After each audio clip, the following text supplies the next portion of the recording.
সাগরের কাছ থেকে এই গেটটি দিয়ে ঢুকলে কিছুটা দূর যাওয়ার পরই দেখতে পাবে একটা মন্দির।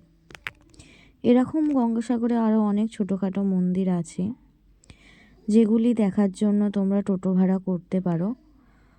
টোটোগুলি পার হেড 120 টাকা করে নেয় মন্দিরগুলি ঘোরায়।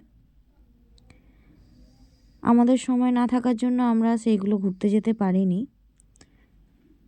সামনাসামনি যে সমস্ত মন্দির ছিল সেগুলো ঘুরেছি এবং তোমাদের সেগুলো দেখানো ব্যবস্থা করছি। এই মন্দিরটি একটি মা কালীর মন্দির। তোমরা ঢুকলেই দেখতে পাবে বিভিন্ন ঠাকুরের পট সাজানো আছে এবং মূর্তিও আছে এখানে।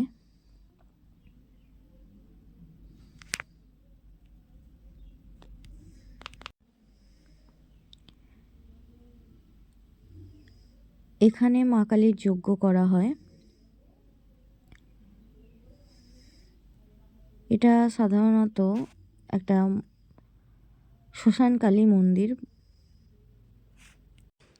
আমরা চলে গিয়েছিলাম মকর সংক্রান্তির কিছুদিন আগে। তবে তখন থেকেই মানুষের ভিড় শুরু হয়ে গেছে।